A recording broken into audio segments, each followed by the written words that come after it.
She had no idea her father was alive, let alone that he was worth $900 billion.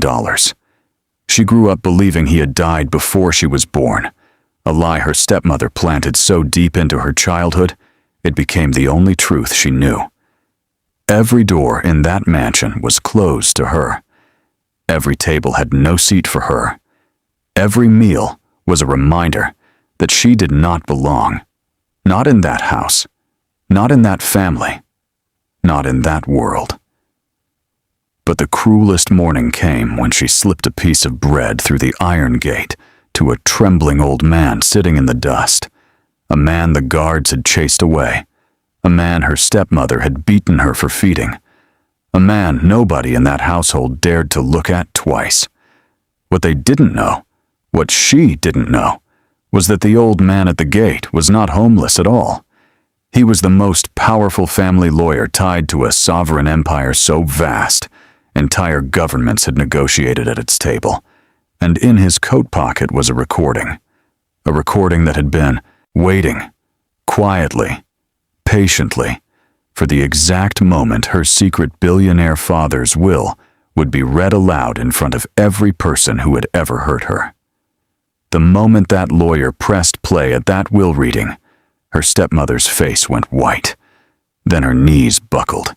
Then she collapsed, sobbing, on the floor in front of everyone. So what was on that recording? What had her father secretly built while she was being beaten and strangled in his own house? And how did one act of kindness to a stranger at a gate change absolutely everything about who she was, what she owned, and what was always meant to be hers? The first thing Clara Whitfield learned to do inside the Whitfield estate was breathe quietly.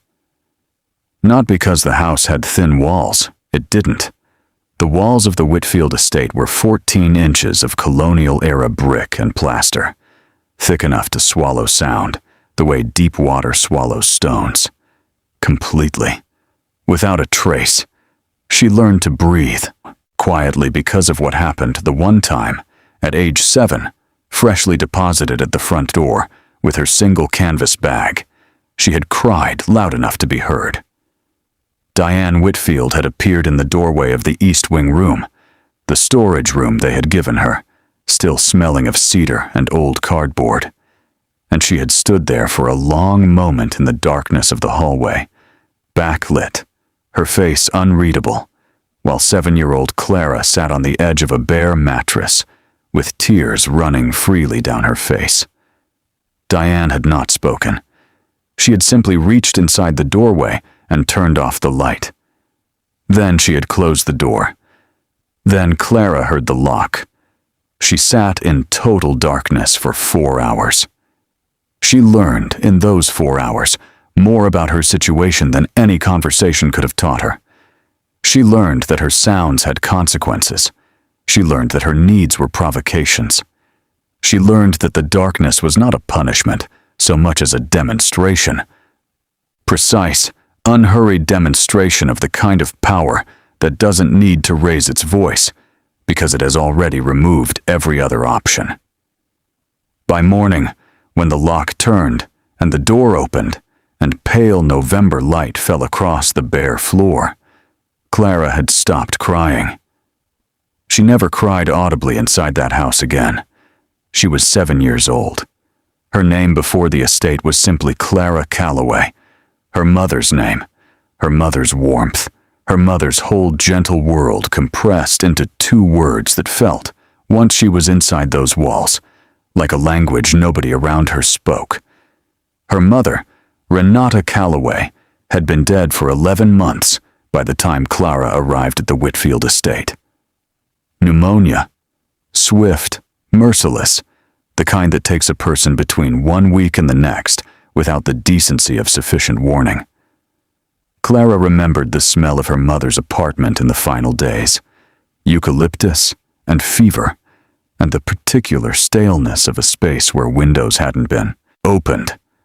She remembered the sound of her mother's breathing, the wet, labored rhythm of it, so different from her usual breath, so frightening in its effort. She remembered pressing her face into the side of the hospital mattress and thinking that if she was very still and very quiet, the universe might not notice her fear and decide to take anything else. The universe noticed anyway.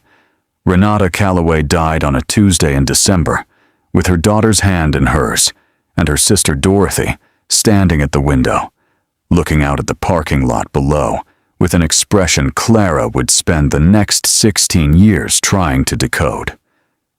Dorothy Calloway was Renata's older sister by 7 years. Taller, quieter, carrying the specific gravity of someone who has been keeping a secret long enough that it has started to physically weigh on them. She had been present for everything in the weeks after Renata's death, the arrangements, the paperwork, the quiet legal conversations she conducted in hallways, while Clara sat on waiting room chairs eating crackers from a plastic sleeve. And she had been the one, on a gray Wednesday morning 6 weeks after the funeral, who had driven Clara to the Whitfield estate in a car that smelled of pine air freshener and said almost nothing the entire journey, except once, near the end, without looking away from the road. Remember that your mother loved you more than she was afraid. Clara hadn't understood what that meant. She understood it now. Because fear, she knew at 23 what she had only felt the outline of at 7, was the entire architecture of the Whitfield estate. Not love, not family, not legacy. Fear layered so deep into the foundation of that place that it had calcified over decades into something that looked, from the outside, exactly like power. She knew because she had spent 16 years studying it, the way prisoners study the habits of their guards, not out of admiration but out of the cold, necessary intelligence of survival. She had notebooks, 5 of them, slim, black-covered, purchased one at a time over years from the pharmacy 2 miles from the estate's gate, paid for with the small amounts of cash she had accumulated from returned grocery change and forgotten jacket pockets. Each notebook was filled, in Clara's small and careful handwriting, with dates, times, exact words spoken, descriptions of marks on her body, documented the morning after, with the detached precision of someone filing evidence rather than processing pain. Names, patterns, the specific sequence of behaviors that preceded escalation. The lies told to which people on which occasions. She had hidden them, across the years, in 4 different locations throughout the estate. Locations Diane had never found, because they were chosen not for obscurity, but for psychology. The torn lining of her canvas bag, the hollow space behind the east wing's loose baseboard, the inside of a broken clock on the storage room shelf that Diane had never once looked at, because Diane did not look at broken things, and the false bottom of the cedar chest at the foot of her bed that Clara had constructed herself at 15 with a flathead screwdriver and the focused determination of someone building their only exit. She was not just surviving, she was preparing. She didn't know for what exactly. She only knew, with the cellular certainty of someone whose instincts had been sharpened to a razor edge by years of navigating genuine danger, that the truth about this house, about her presence in it, about the single letter E in her dead mother's journals, was not a small truth. It was the kind of truth that, when it finally broke the surface, would not break quietly. 16 years inside the Whitfield estate had taught Clara many things. But the most important thing, the thing that lived in her chest like a coal that never quite went cold, no matter how many dark and locked and lightless nights surrounded it, was this. Somewhere outside these walls, a door existed that had her name on it. And somewhere, in a city, in a building, in a file she had never seen, someone was holding the key.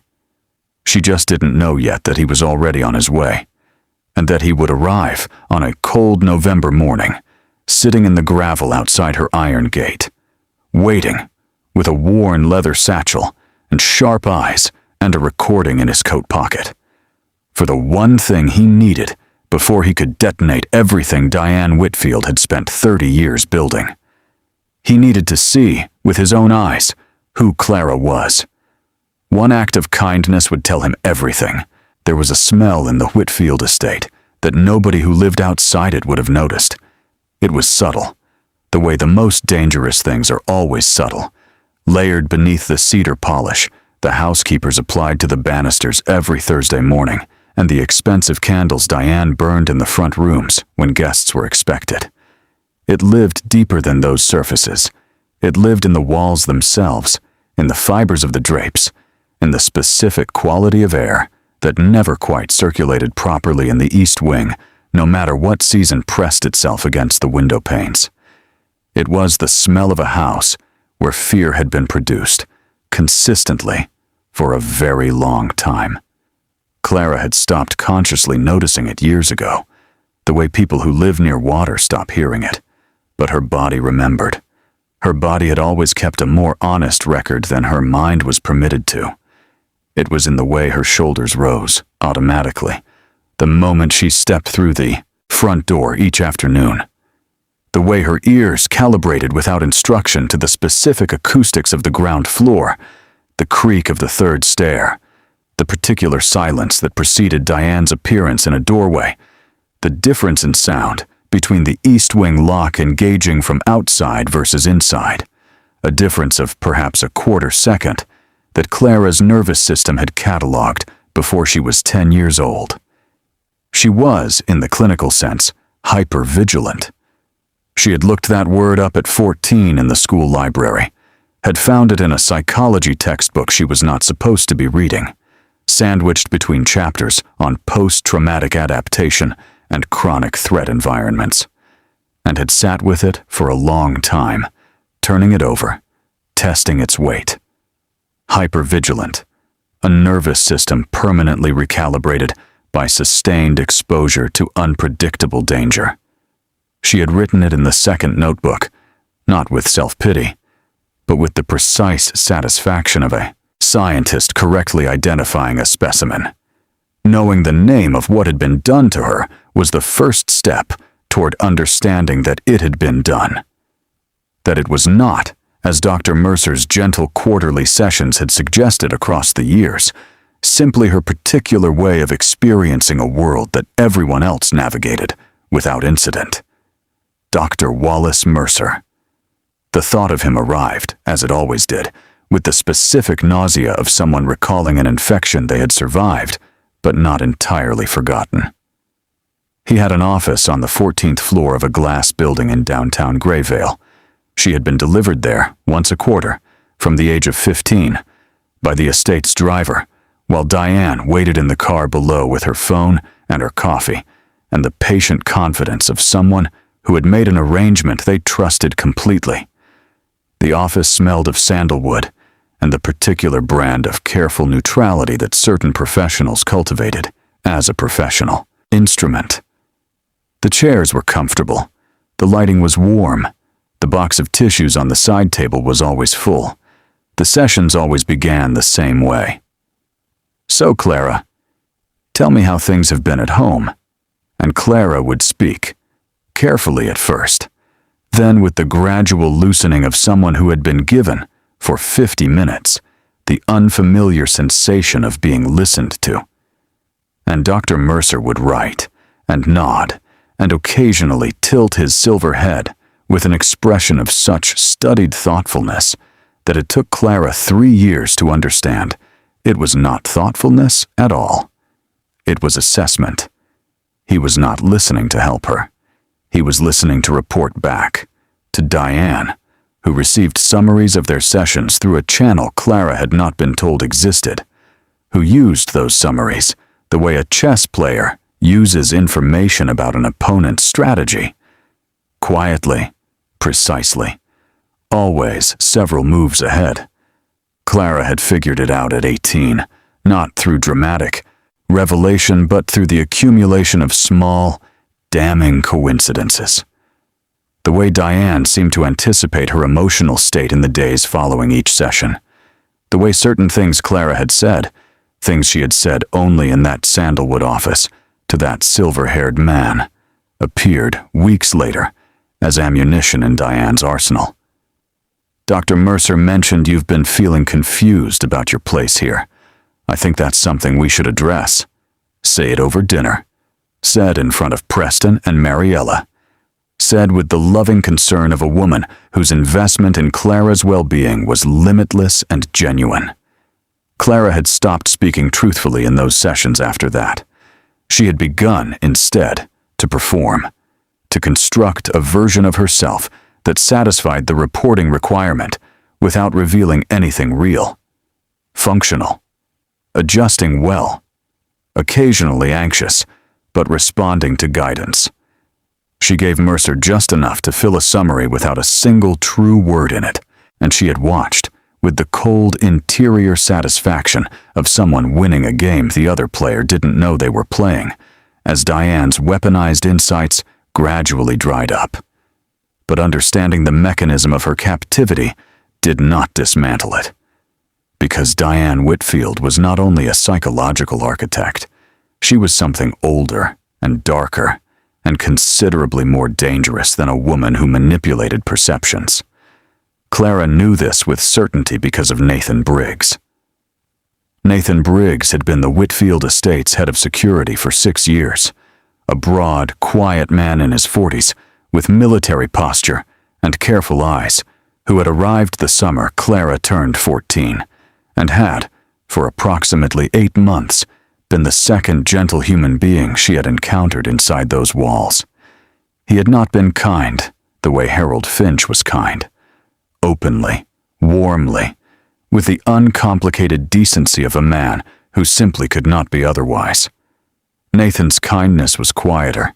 It expressed itself in small, strategic protections, making sure he was visibly present when Diane's moods turned dangerous, finding reasons to position himself in hallways and doorways, occasionally leaving the gate to the east garden unlocked, on afternoons when Clara's face told a story that the rest of the house was pretending not to read.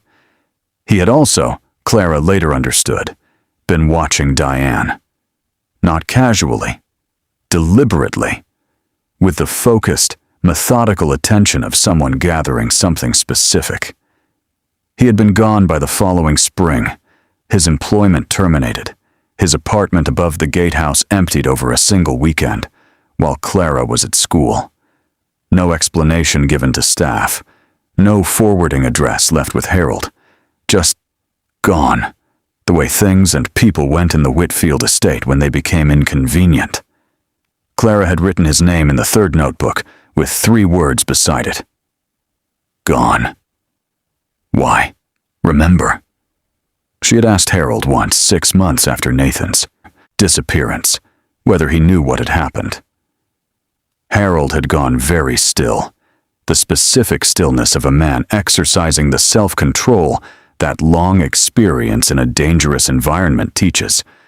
And then he had resumed deadheading the roses in front of him and said, without looking up, "Some people see too much, Clara. This place has a way of knowing that." She had written that down too. But it was what she had found, 2 years after Nathan's departure, that moved him from the category of concerning into the category of terrifying. She had been cleaning the small storage room adjacent to the east wing, one of the tasks Diane assigned her in lieu of the household staff who serviced every other room in the mansion, and she had moved an old filing cabinet to sweep behind it, and found, taped to the wall behind the cabinet, with the specific placement of something hidden rather than forgotten, a photograph. It was a photograph of a woman, 30s, dark-haired, standing outside what appeared to be a courthouse. She was photographed from a distance. The shot was long, slightly blurred at the edges, the kind of photograph taken with a telephoto lens by someone who needed to document a subject without being seen. On the back of the photograph, in handwriting Clara did not recognize, a date, 14 years ago, and 2 words. She knows. Clara had stood in the storage room for a long time with that photograph in her hands. She had placed it in the false bottom of the cedar chest, beneath the fourth notebook. She had never found out who the woman was. But 3 weeks ago, 3 weeks before the November morning that changed everything, she had been in the estate's library returning a book to the shelf, and had seen, open on Diane's desk, in a way that suggested interrupted reading rather than deliberate display, a newspaper clipping. The headline read, "Grayville woman's death ruled accidental after second review." Clara had not touched the clipping. She had photographed it with the disposable camera she kept in the torn lining of her canvas bag, purchased 6 months ago from the same pharmacy as the notebooks, for exactly this kind of moment. Then she had shelved the book and left the library and walked to the east garden and stood in the cold air and breathed. Slowly, deliberately, through the specific technique she had developed across years of managing the body's honest reactions to information the mind was not yet ready to hold. She had not yet developed a theory. She was still collecting. That was the thing about Clara Whitfield, that the people who had underestimated her for 23 years, Diane, Dr. Mercer, Preston with his casual cruelty, Mariella with her borrowed contempt, had never understood. She was not waiting to be rescued. She was building a case. And somewhere in the machinery of that patient, dangerous 16-year construction, somewhere between the notebooks and the photographs and the hollow behind the baseboard and the false bottom of the cedar chest, a door was about to open that would make every single piece of evidence she had collected not just relevant, but devastating. She didn't know that yet. But in a car parked 3 streets from the estate's iron gate, a man named Gerald Ashworth was reviewing his own file. Thick, meticulous, 50 years in the making, and thinking, with the grim satisfaction of someone who had waited too long for this and was not going to wait a single day more, that tomorrow morning he would sit outside that gate, and he would wait, and he would see exactly what kind of person Edmund Whitfield's daughter had become inside the cage Diane had built for her. What he could not have anticipated, what even Gerald Ashworth, with his 50 years and his sharp eyes and his recording in his coat pocket, had not prepared himself for, was that the young woman who would pass food through those iron bars with quiet, instinctive grace was not a broken thing that needed saving. She was a lit fuse, and she had been burning, slow and steady and invisible, for a very long time. Across town, in a building that nobody who drove past it would have looked at twice. Gray concrete, unremarkable windows, a directory board in the lobby listing only numbered suites with no company names. A figure sat in a darkened office on the 3rd floor and watched, on a laptop screen, a live feed from a camera positioned outside the Whitfield estate's iron gate. The figure had been watching this feed for 11 days. They had also been watching Gerald Ashworth, because $900 billion did not simply transfer, and not everyone who wanted it intended to go through the legal channels to get it. The Whitfield estate had a sound it made at night that it never made during the day. It was not a creak. Houses creaked, and creaking was ordinary, and nothing about what the Whitfield estate did in the dark deserved the comfort of an ordinary word. It was closer to a settling, a slow, pressurized exhaling of the walls themselves, as though the house spent its daylight hours holding something in, and only released it once the last light was extinguished, and the last door was closed, and the only person still awake was the one person nobody in that household acknowledged was a person at all. Clara had learned to use that sound. She lay on her back in the east wing, fully dressed beneath her blanket, eyes open, watching the ceiling the way a navigator watches an instrument panel, not because the ceiling contained anything worth seeing, but because the act of focusing outward kept her internal systems calibrated. Her breathing was slow, controlled. 4 counts in, 4 counts out, a technique she had developed at 9 years old and refined across 14 subsequent years of nights that required her nervous system to perform the biological equivalent of standing at attention in total silence. It was 11:47. She knew this without checking the clock because she had long since learned to read the estate's nocturnal rhythms the way sailors read water, by the quality of the silence, by the specific cessation of sounds that marked each stage of the household's retreat into sleep. The television in Diane's room had gone silent at 10:15. Preston's video game audio, she could identify his games by sound now, an involuntary expertise she had developed across years of thin-walled proximity, had stopped at 11:20. Mariella, whose insomnia expressed itself as intermittent pacing between her bedroom and the kitchen, had made her final trip downstairs at 11:31 and had not come back up. The house was asleep. Clara moved. She did not turn on a light. She hadn't used the East Wing light after 9 p.m. in 4 years, not since the night she had understood, with the sudden cold clarity of a person seeing a pattern complete itself, that Diane tracked the strip of light visible beneath the East Wing door from the hallway outside. She moved through her room in total darkness, with the fluid, unhesitating confidence of someone who has mapped every inch of a space through pure tactile memory. 3 steps to the desk, left around the cedar chest, 4 steps to the loose baseboard, knees to the floor. She removed the 4th notebook. She carried it to the window, where the ambient light from the estate's exterior grounds gave just enough illumination to read, a calculated position she had identified years ago. Another small strategic victory in the long, patient war of existing inside this house without being destroyed by it. She opened the notebook to the most recent entry.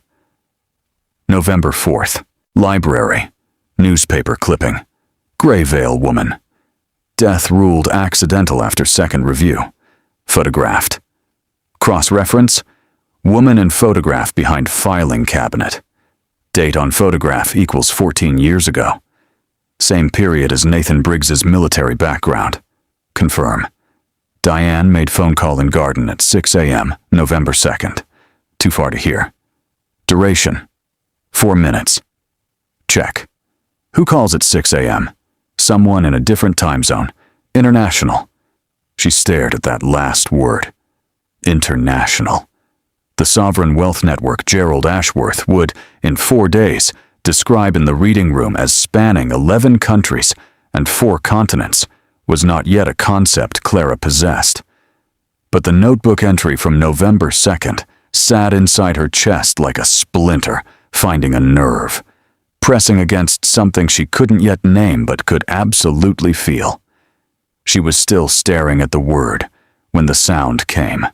It came from directly below her, not the settling sound of the house's nocturnal exhale. Something different. Something with intention in it, the specific, weight-bearing quality of a footstep that was trying not to be a footstep and failing by the narrowest possible margin.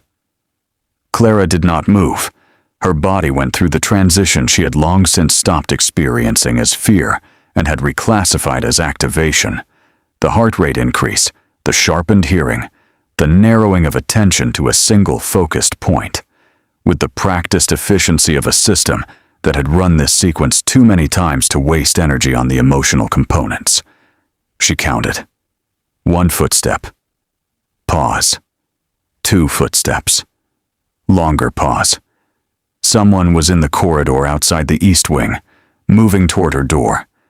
She closed the notebook without sound, returned it to the baseboard hiding place with movements so practiced they required no conscious direction.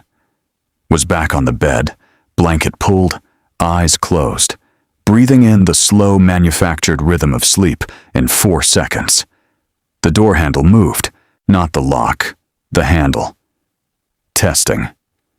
Someone pressing down on the lever with the careful, incremental pressure of a person who needed to know whether the door was locked without making the sound of someone checking whether the door was locked. Clara kept breathing. Slow. Manufactured. Relentless. The handle returned to its resting position. Silence. Then the footsteps retreating, back down the corridor, with marginally less caution than they had come, the specific rhythm of a person whose purpose had been satisfied enough to relax their discipline slightly. Clara lay in the dark and did not move for 11 minutes. Then she reached beneath her mattress, not the notebooks, different hiding place, different category of emergency, and removed the small disposable camera and the folded piece of paper she had placed there 6 weeks ago. The paper was a floor plan. She had drawn it herself over the course of 3 months, from memory, at night. Every room, every corridor, every entrance and exit of the Whitfield estate's ground and first floors, annotated with observations she had collected across 16 years of hyper-vigilant habitation. Diane's patterns, the staff's schedules, the blind spots in the external camera coverage that Harold had let slip one afternoon 3 years ago without understanding he was providing intelligence. She unfolded it now and looked at the section covering the east corridor. There were 2 people in this house whose footstep rhythm she did not recognize from that sequence. One was Diane. The other was a man named Carson Reed. Carson Reed had arrived at the Whitfield estate 9 days ago. Diane had introduced him at dinner, the one dinner each week where Clara was permitted at the main table, a weekly performance of domestic normalcy that Diane maintained for reasons Clara had long suspected were legal rather than social.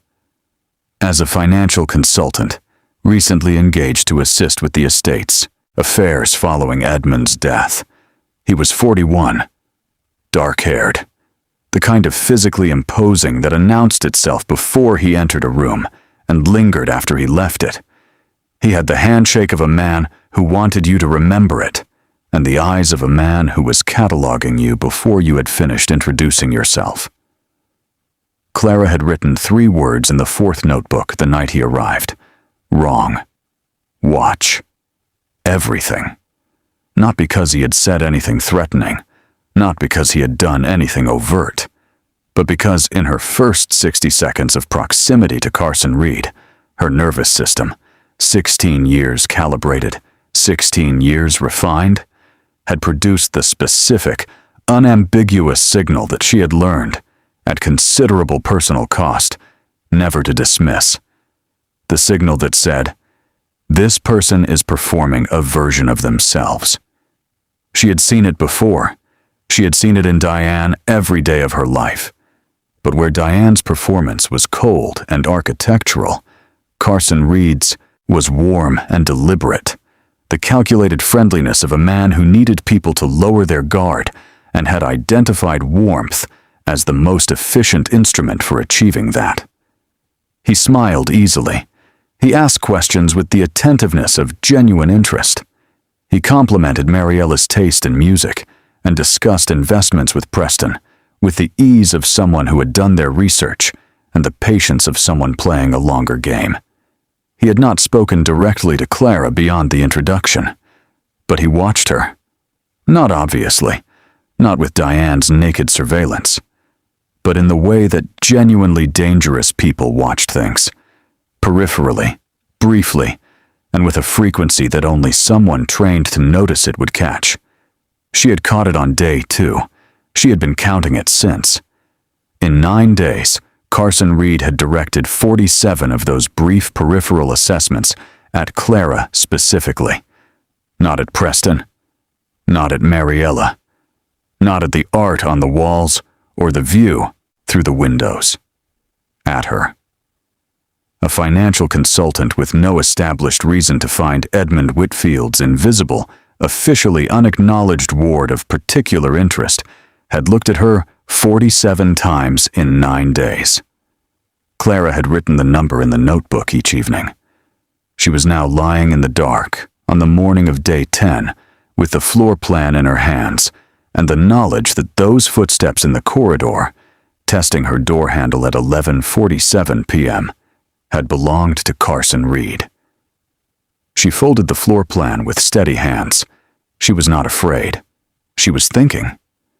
Because the question wasn't whether Carson Reed was dangerous, her nervous system had already returned its verdict on that question with the certainty of a system that had never been wrong about this particular category of assessment. The question was, who had sent him? And the more urgent question, the one that pressed against the inside of her sternum with the sharp, insistent quality of something that needed immediate attention, was whether his presence here, in this house, 9 days before a will reading he should have had no knowledge of, was a coincidence, or whether someone, somewhere, already knew what that will contained.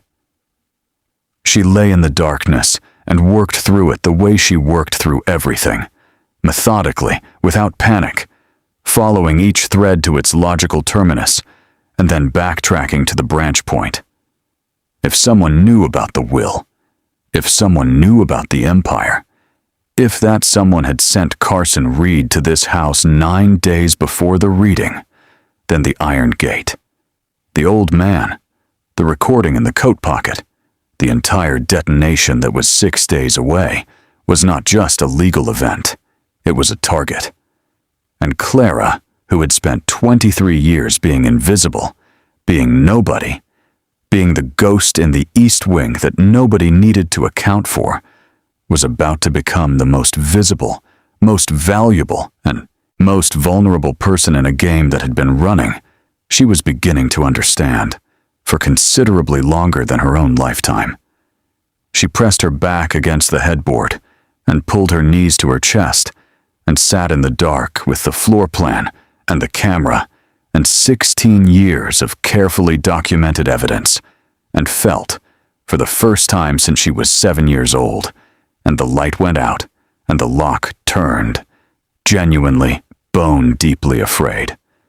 Not of Diane, not of Carson Reed's footsteps in the corridor, but of the size of what she couldn't see yet, of the 11 countries and the 4 continents and the governments at the table, and the gray concrete building across town where a figure she didn't know existed was watching a live feed of her gate and had been watching it for 11 days, of the specific quality of darkness that surrounds something worth $900 billion. She sat with it. She breathed through it. 4 counts in, 4 counts out. And then, because she was Clara Whitfield, and she had been building a case in the dark since she was 7 years old, and she had not survived everything this house had done to her in order to stop now. She reached for the 5th notebook, the one she hadn't opened yet, the one she had purchased 3 weeks ago and saved, with the instinctive hoarding of someone who sensed that a final chapter was approaching, for the moment when the story shifted from survival into something else. She opened it to the first page. She wrote the date. She wrote, "Carson Reed tested my door at 11:47 p.m. He is not a financial consultant. Someone sent him. The will reading is in 6 days. Gerald Ashworth arrives tomorrow. Whatever is coming. It is larger than Diane. Prepare accordingly." She paused. Then she wrote one more line. "Do not let them see you coming." 3 miles away, in the gray concrete building with the unmarked directory, Carson Reed's employer read the text message on a burner phone and set it down on the desk beside the laptop showing the gate feed. The message read, "She's awake. She knows something." The reply was immediate. 4 words. Then move up the timeline. She did not sleep after that. She lay in the precise position of someone sleeping, on her side, blanket pulled to her shoulder, breathing regulated, because the floor plan had told her something the footsteps had confirmed. The East Wing corridor had a sight line from the small window at its far end that, on nights with sufficient exterior lighting, allowed a person standing at that window to observe the strip of darkness beneath the East Wing door for signs of movement or light. She did not know if Carson Reed was standing at that window, She was not going to give him anything to observe. So she performed sleep, the way she had learned to perform everything inside this house, with the total, committed discipline of a person whose survival had always depended on the quality of their performances. And she thought, behind the stillness of her closed eyes and the manufactured rhythm of her breathing, with a clarity that the dark and the quiet and the proximity of real danger had honed to something almost surgical. By 4 a.m, she had reached 3 conclusions. The first, Carson Reed had not tested her door out of casual curiosity. He had been looking for something: the notebooks, the camera, the floor plan, the cedar chest's false bottom, which meant someone had told him there was something to look for, which meant Diane knew about the notebooks, or suspected. Had known or suspected for long enough to import a man with the specific skill set required to conduct a covert search. The second, the will reading was in 5 days. Whatever Carson Reed had been sent to find or prevent or neutralize, his timeline was now compressed. Move up the timeline. 4 words on a burner phone screen that she had no way of having read and yet felt, with the deep animal certainty of a nervous system that had been processing threat signals for 16 years, pressing against the walls of her room like a change in air pressure before a storm. The third conclusion was the one that required the most steadiness to hold. She needed to get the notebooks out of the house. Today. Morning arrived the way November mornings arrived in Grayvale, not with light so much as with a grudging reduction of darkness, the sky shifting from black to the particular gray of old pewter. The oak trees on the estate's northern edge emerging from the night like witnesses materializing at the edge of a crime scene. Clara was in the kitchen at 6:45. She was there for a reason. The estate's kitchen had, at 6:45 on weekday mornings, a window of approximately 12 minutes in which it was occupied only by Rosa Medina, the household's cook, a compact and permanently efficient woman of 53 who arrived at 6:30, prepared the family's breakfast components, and then retreated to the pantry for her own coffee and the Spanish-language podcast she listened to, with one earbud in for the 12 minutes before the family began to descend. 12 minutes in which the kitchen's external door, the one that opened to the service path running along the estate's west side, was unlocked. Clara had used this window before for smaller purposes. This morning she needed it for the largest purpose she had ever attempted inside these walls. She moved to the counter, filled the kettle, set it to boil with the unhurried normalcy of someone who belonged in this kitchen, which she did not, and which she had long since decided was Diane's problem rather than hers. From the basket on the counter, she took 2 bread rolls. From the refrigerator, she removed the block of sharp cheddar and cut 2 precise slices.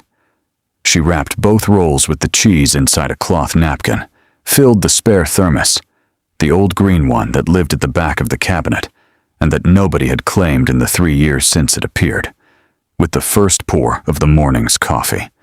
She was not making breakfast. She was making a reason to go to the gate.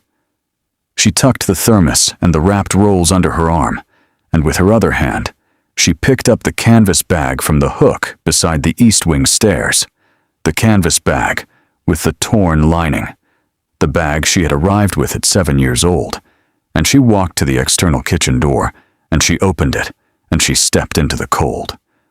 The morning air hit her like a clean hand placed flat against her face. She breathed it.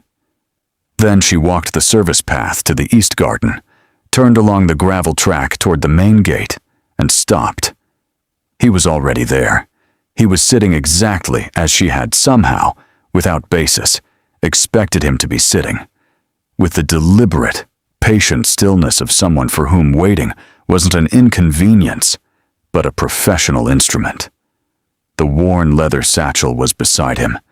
The coat, expensive in its bones, weathered in its surface, was buttoned against the morning cold. His white hair caught the gray, light, and held it. He was looking at the gate. Then he looked at her. And Clara felt it again. The thing she had felt the first time, through the iron bars that she had spent the subsequent days trying to accurately name. It was not kindness exactly, though it contained kindness. It was not pity, which she would have felt and identified immediately, having had considerable practice. It was something more specific than either of those things. It was the look of a man who had been carrying a debt for a very long time, and was finally, in this gray November morning, within reach of the person he owed it to. She passed the rolls and the thermos through the gap between the gate bars. He accepted them with both hands. "You came back," she said. It was not quite a question. "I had more waiting to do," he said. He unscrewed the thermos cap with the careful movements of hands that had been cold for hours. "You came back too." "I live here," Clara said. "No," he said with quietness that made the word land differently than its size suggested it should. "You've been kept here. Those aren't the same thing." Clara's hands tightened on the gate bar, not with fear, with the specific, almost painful sensation of hearing a truth stated plainly by someone outside her own head for the first time in memory. She opened her mouth. The hand came from behind. Not a grab this time. Worse than a grab. It came as a fist closed into the back of her hair. A full grip, fingers wound tight into the roots, and wrenched her backward and sideways with a violence so total and so sudden that the gate bar was gone from her hands before her brain had processed that she was no longer holding it.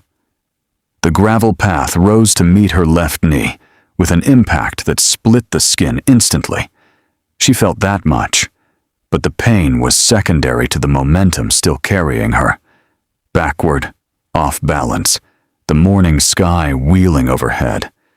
She hit the garden wall. Shoulder first, then the back of her head. The gray sky flickered. Diane's face appeared above her. Not the public Diane, not the breakfast table Diane, or the dinner party Diane, or the Dr. Mercer's reports Diane. This was the version that lived behind all of those versions. The version that only emerged when the performance became temporarily unnecessary, because there were no witnesses that mattered, no audiences to manage, nothing between Diane Whitfield and what she actually was. Her face was white, not pale. White, the specific bloodless white of a person operating beyond the reach of whatever internal governor normally kept them functional. Her eyes were wrong, too wide, too fixed.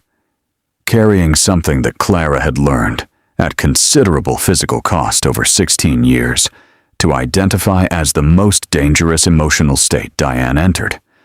Not rage, which was loud and therefore bounded, but the state that came before rage, burned through the fuel of control. This was Diane, running on something older than anger. This was Diane afraid. "Inside," she said. One word, almost no volume. "Now." Clara's knee was bleeding through her jeans. Her shoulder burned with the specific deep ache of impact rather than surface injury. The back of her head held a ringing that she cataloged and set aside with practiced efficiency. She got up, not because she was complying, because she needed to get back inside that house before Diane turned around and looked at the man still sitting outside the gate. She needed Diane looking at her. She walked toward the house, and she did not look back. And she did not make a sound. And she felt the specific weight of Diane's hand close around her upper arm from behind. The grip that always came. The escort grip. The grip that left the kind of oval bruising that took 2 weeks to yellow. And she kept walking, and she kept her breathing regulated, and she kept her face empty.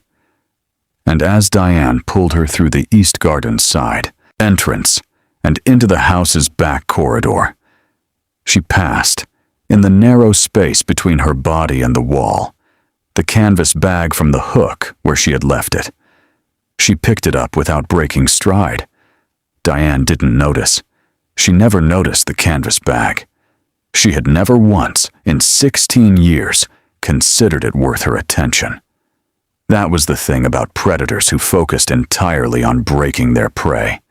They stopped watching for the moments when the prey was doing something other than breaking. What happened in the East Wing in the 20 minutes that followed was not new. That was the most horrifying thing about it. Not its intensity, not its specific expressions of violence, not the way Diane's hands found Clara's throat near the end, when the words had run out of sufficient force, but its familiarity. The way Clara's body moved through its established protocols automatically.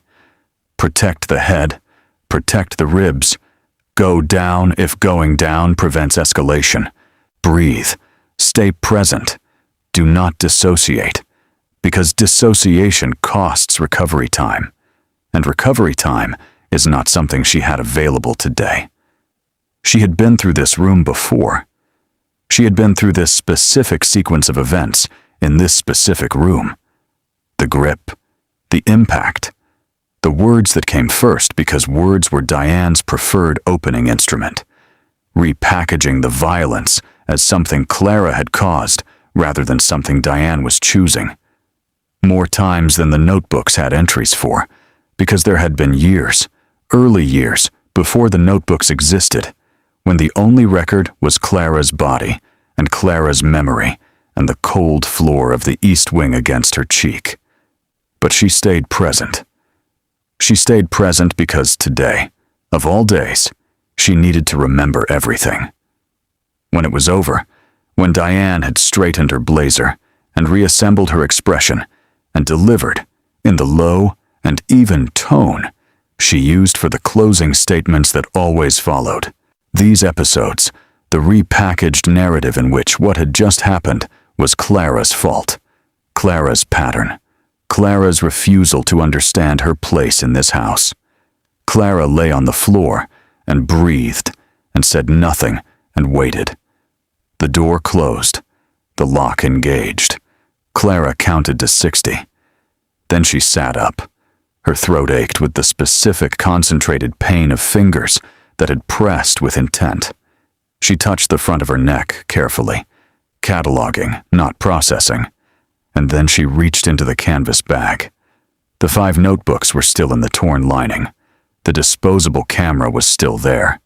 The floor plan, the photograph of the dark-haired woman outside the courthouse, the newspaper clipping photograph, all of it intact, all of it undiscovered, because Diane had been too consumed by the violence she was delivering to notice what Clara was quietly preserving while she delivered it. Clara pulled herself to the window, slowly, carefully, because the shoulder was worse than she had initially assessed, and looked down at the gate. The old man was gone. The thermos and the cloth napkin were sitting just inside the gate bars, returned with the same quiet deliberateness with which they had been given. Beside them, placed with the precision of something intentional rather than dropped, was a small white card. She couldn't read it from here, but she already knew what firm name was printed on the front. And she already knew, with the bone-deep certainty of someone whose instincts had been sharpened across 16 years of surviving inside this house, and who had sat last night in the dark and felt for the first time the true size of what was coming, that the card was not just a business card. It was a door. Her door. The one that had her name on it. And in 4 days, in a room with a north-facing window and 10 high-backed chairs and a small, flat recording device placed in the center of a table built for truth, that door was going to open, and every single person who had ever locked one in her face was going to be in the room when it did. The morning of the will reading, Clara woke before the alarm she hadn't set. 4:53 a.m. The house was silent in the way that houses are silent, before something irreversible happens inside them. Not the comfortable silence of rest, but the pressurized silence of a structure holding its breath. She lay still for exactly 90 seconds, running the protocols, listening for footsteps, cataloging the quality of the dark, checking the gap beneath the door for the shadow of someone standing on the other side of it. Nothing. She got up. She dressed with the careful deliberateness of someone who understood that how you present yourself to the most important room of your life is not vanity, but armor.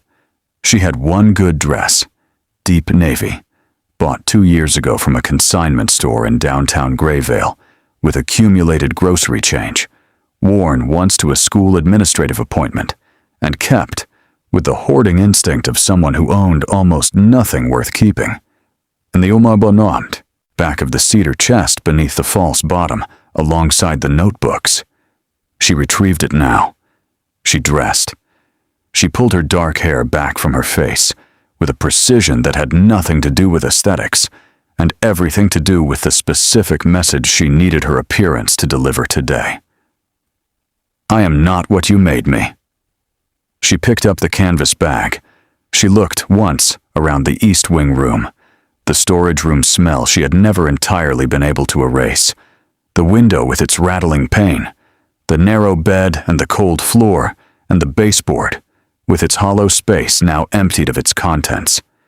And she felt something she had not expected to feel. Not relief, not triumph. Grief.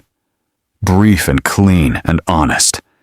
Grief for the child who had arrived here at 7 years old with a single canvas bag and learned, in 4 hours of darkness, to make herself smaller than she actually was. Grief for every version of herself that had been systematically reduced inside these walls across 16 years. Grief that moved through her in a single long wave and then receded, leaving behind it something harder and clearer and considerably more useful. She walked out of the East Wing without looking back. She left the estate at 5:15 while the house still slept. She arrived at Ashworth and Crane 40 minutes before anyone else. Gerald Ashworth was already there. He was standing at the window of the reading room when she entered, looking out at the street below with the particular stillness of a man who had been awake since before dawn, conducting his own version of preparation. He turned when he heard her. He looked at the scarf at her collar. He looked at the way she carried the canvas bag. He looked at her face, at the specific quality of steadiness in it that cost what it cost, and something moved behind his sharp eyes that he did not attempt to conceal. "Sit wherever you feel strongest," he said.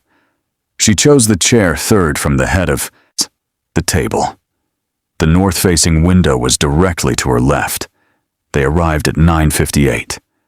Diane first, heels precise, charcoal blazer immaculate, the tailored performance of dignified bereavement assembled so completely that for a single disorienting moment, Clara almost believed it herself. Then Preston, then Mariella, then the 2 additional attorneys, the notary, Stephen Pratt from the private bank. And then, last, through the reading room door, taking the chair at the far end of the table with the unhurried ease of a man who had been invited, Carson Reed. Clara's hands, folded in her lap, did not move, but her eyes found his for exactly 1 second. And what she saw in that second confirmed everything the 47 peripheral assessments had been building toward. Because Carson Reed was not looking at her with the peripheral caution of a man conducting covert surveillance. He was looking at her directly, openly, with the cold, undisguised assessment of a man who had stopped pretending. The timeline had moved up.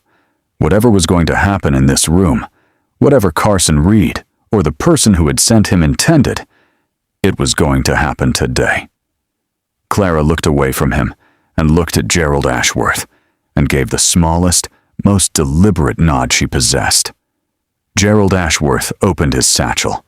He read the preliminary distributions first, The watches, the trusts, the Newport residence, the provisions for Harold Finch that produced the small, watery exhale from the back of the room. He read with the measured, unhurried cadence of a man who understood that pacing was not procedural, but strategic, who understood that the room needed to believe it knew where it was going before he showed them where it actually arrived. Diane sat at the head of the table with the patience of a woman who had spent 30 years knowing how this ended and was waiting, with the confidence of someone who had removed every variable for the confirmation. Gerald Ashworth reached the final provision. He paused. He removed his reading glasses. He looked at Clara. The entirety of the Edmund Whitfield sovereign estate, he read, including all holdings, instruments, assets, controlling interests, and named foundations, valued at the time of this reading at $897 billion, is to be transferred unconditionally to his sole biological heir, his daughter, Clara Renata Whitfield. The room didn't react. Rooms never did, when the truth was large enough. Then Diane's coffee cup hit the table. That is not, her voice came out stripped of its architecture, too high, cracked at the foundation, the 30 years of construction falling away from it in real time. She is not, Edmund never legally. She is a nobody. She is a charity case. She has no, Mrs. Whitfield, Gerald said. One sentence. Absolute quiet. There is something I need to play for the room. He reached into the satchel. He placed the recording device in the center of the table. He pressed play. Edmund Whitfield's voice filled the reading room like weather, moving into a closed space. Pressurized. Total. The voice of a man who was dying and furious, and had saved every word of this for exactly this room and exactly these people, and was not going to waste a single syllable of it. He spoke for 11 minutes. He described Renata Calloway with the specific, aching tenderness of a man who had loved someone he had not been brave enough to protect. He described Clara's birth, the private paternity acknowledgement filed with Gerald's firm, the letters sent and intercepted, the legal arrangement he had believed was protection and had understood too late was a cage. He described what Harold Finch had reported, the isolation, the psychological erosion, the physical violence documented across years in signed testimony that now formed part of the permanent legal record. He described Diane, not with anger, with evidence, named dates, named incidents, named the woman in the photograph, Sylvia Cross, a former Whitfield estate employee whose accidental death 14 years ago had been reviewed twice, and whose case file, Edmund's voice said with a precision that made Stephen Pratt go very still across the table, had been quietly acquired by Ashworth and Crane and forwarded to the Connecticut State Attorney's office that morning. Carson Reed's chair moved. Barely, a single inch of displacement, the involuntary physical response of a man receiving information that required immediate transmission to the person who had sent him. Clara felt it without looking at him, registered it, filed it. Edmund Whitfield's voice said his daughter's name. Clara. The room contracted around the word. Everything I built for you. You are not a secret. You are not a charity case. You are a Whitfield.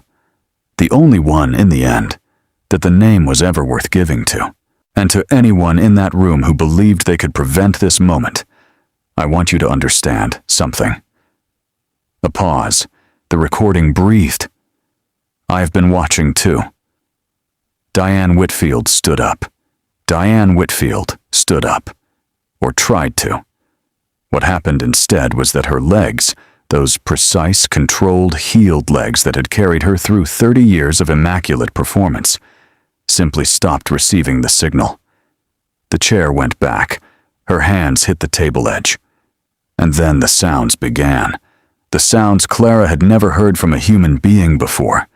Sounds that started somewhere below language, and below theater, and below all of the 30-year architecture that Diane had constructed over whatever she actually was. And then her knees went, and she went with them, and she hit the floor of the reading room with the specific, structural finality of something collapsing rather than falling. Preston grabbed her arm. Mariella's hands covered her mouth. Diane Whitfield collapsed and wept on the floor of a room built for truth. Clara did not move. She sat in the pale northern light with her hands folded in her lap, and she breathed, 4 counts in, 4 counts out, and she felt justice settle into her bones like the first warmth after a winter that had lasted 23 years. Gerald Ashworth reached across the table toward her.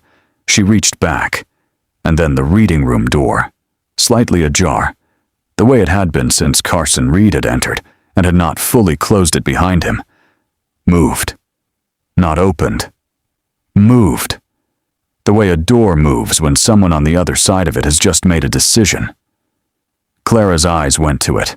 The figure in the gap wasn't Carson Reed, who was still in his chair, phone already in his hand beneath the table, thumbs moving with the urgent precision of someone transmitting information on a rapidly compressing timeline. This was someone else. Someone Clara had never seen inside the walls of this city, this building, this life, and yet whose face, visible for just 3 seconds in the gap of the door before it swung fully closed, detonated something in Clara's memory with the force of a charge she hadn't known was planted. She knew that face. She had seen it once in a photograph, a woman, 30s, dark-haired, standing outside a courthouse, photographed from a long distance by someone who needed to document her without being seen. On the back of that photograph, in handwriting that was not Diane's, and was not Nathan Briggs's, and was not Edmund Whitfield's, 2 words. She knows. The door closed. Gerald Ashworth was speaking. Clara could hear his voice, could feel the weight of his hand across the table, could register on some surface level the enormity of what was being transferred to her name in this moment. But the part of her that had spent 16 years running threat assessments in the dark had already left the table, because Sylvia Cross was supposed to be dead. The newspaper clipping had said so. The second review had confirmed it. Edmund's voice on the recording had cited her case file as evidence of Diane's history. But the woman who had just looked through that door, 3 seconds, dark-haired, the same face from a photograph taken 14 years ago outside a courthouse, wasn't dead. She was here. She had been watching. And the expression on her face in those 3 seconds had not been the expression of a witness, or a survivor, or a woman arriving to see justice delivered. It had been the expression of someone who had come to collect something worth $900 billion. Clara's hand, resting in Gerald Ashworth's across the table, tightened. "Mr. Ashworth," she said, quietly, steadily, in the voice of a woman who had spent 23 years becoming exactly this. "I need you to lock this room." Gerald looked at her. He saw her face. He stood immediately and moved to the door without, or asking a single question, because 50 years of reading rooms had taught him the difference between paranoia and the specific, grounded alertness of someone who had just seen something everyone else in the room had missed. He reached the door. He opened it. The corridor was empty. But at the far end of it, at the point where the hallway turned toward the building's service exit, a single thing remained. A burner phone. Sitting in the center of the hallway floor with its screen lit, displaying a message that had not yet been sent, typed and waiting in the outbox with the particular incompleteness of something interrupted mid-transmission. Gerald picked it up. He read it. He looked back at Clara through the open door of the reading room, at this young woman in her navy dress with her canvas bag and her folded hands, and her 23 years of survival compressed into the steadiest pair of eyes he had encountered in half a century of this work, and he felt, for the first time since Edmund Whitfield had sat across his desk and made him promise, the cold metallic weight of genuine fear. Because the message on the screen wasn't addressed to Carson Reed. It was addressed to 6 people, and the subject line read, "She has the notebooks. The notebooks have everything. Retrieve before she reaches counsel." Below it, 6 names. Gerald recognized 2 of them immediately. One was a sitting federal judge. The other had been Edmund Whitfield's personal physician for the last 3 years of his life.